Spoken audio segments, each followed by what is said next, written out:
온통 갈라지고 붉게 긁히고 각질이 진 피부들. 겨울이면 피부과는 메마른 피부 때문에 고통을 겪는 환자들로 붐빕니다. 많이 간지러워서 뭐 하얗게 일어난다거나 피가 난다, 막 많이 긁으면 피가 난다거나 이럴 때도 있고요. 피부 건조증은 피부 바깥쪽 각질세포 사이에서 완충제 작용을 하던 수분이 빠져나가 외부 자극이 그대로 전달되면서 가려움증을 일으킵니다. 네, 지금 보신 이 영상에서처럼 겨울만 되면 유독 피부가 더 건조한 걸 느끼는 분들 많으시죠? 기온이 낮을 때 우리 몸에서 가장 먼저 영향을 받는 곳이 바로 피부인데요. 이 피부에 가려움증이 심하면 잠을 잘 못 이루기도 하고요. 피부를 긁다가 피가 나기도 합니다. 자, 이브닝 닥터, 오늘은 그냥 방치할 경우에 상처를 통해서 2차 세균 감염까지 일어날 수 있는 피부 건조증과 또 가려움증에 대해서 자세하게 알아보겠습니다.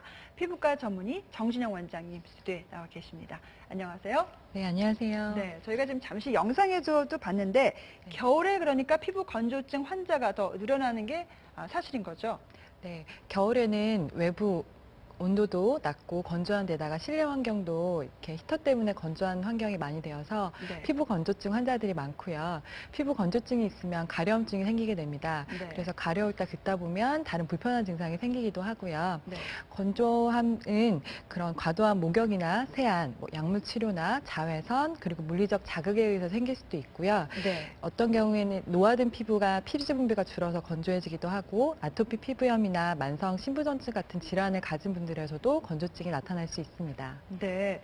지금 피부 건조증과 연관된 여러 가지 지금 다른 그 무서운 질병까지 말씀해 주셨는데, 자, 그런데 그냥 피부가 건조해서 가렵단 말이죠. 그런데 이게 그냥 뭐 긁는 것도 그렇지만 더 큰 지금 문제로 이어질 수 있다는 말씀이신 거죠? 네, 이제 피부가 건조하다 보면 가려워지고요. 가렵게 되면 긁게 되죠. 근데 네. 가려워서 긁다 보면 또 더 가려워지는 이런 악순환이 반복됩니다. 네. 그러다 보면 건성 습진이 발생하게 되고 네. 건성 습진이 있는 경우에는 또 긁게 되면 이제 피부가 코끼리 피부처럼 변하는 만성 태선이라고 하는 습진으로 변하게 됩니다. 네. 그래서 이렇게 되는 경우에는 당연히 미용상으로도 보기 좋지 않고요. 네. 또한 겨울철이 지난 이후에도 수년간 지속되기도 합니다. 그래서 겨울철에 가려움증이 있는 경우에는 방치하는 것보다는 잘 치료하시는 게 좋고, 또한 건조증이 있어서 긁게 되면 그 상처로 균이 감염돼서 2차 세균 감염이 발생하기도 합니다. 네. 그러니까 세균 감염까지 갖지 않도록 미리 처방을 받아야 된다.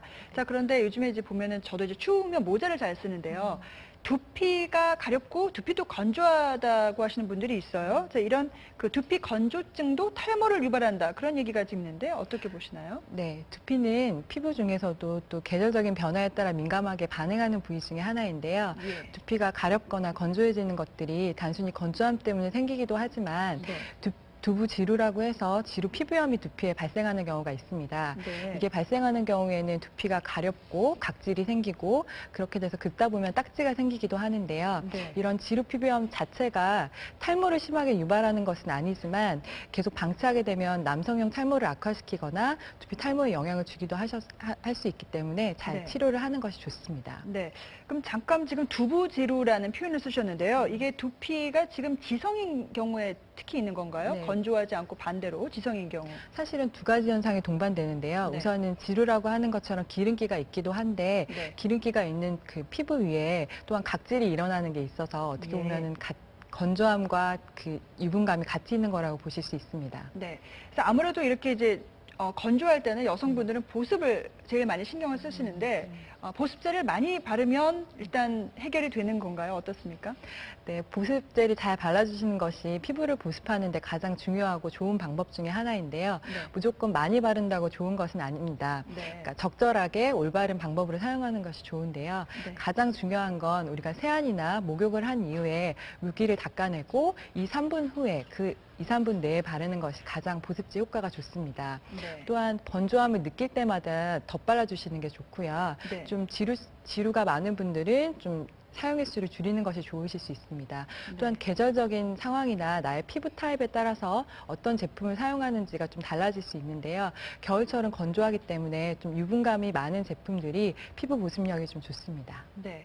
보통 다른 질환을 저희가 얘기할 때는 예방하는 방법에 대해서 많이 얘기하는데 피부가 건조한 건 약간 타고난 것 같은데 피부 건조증도 예방하는 방법이 있나요? 네, 잘 관리해 주시면 좀 네. 피부를 보호하고 예방할 수가 있는데요. 네. 옆에 준비된 것을 보고 말씀드리겠습니다. 좋습니다. 예. 우선은 과도한 세안이나 목욕을 자주 하시는 것은 피부를 좀 건조하게 만들 수 있는 거고요. 네. 또한 유해한 그런 요소로부터 피부를 보호하는 것이 좋고요.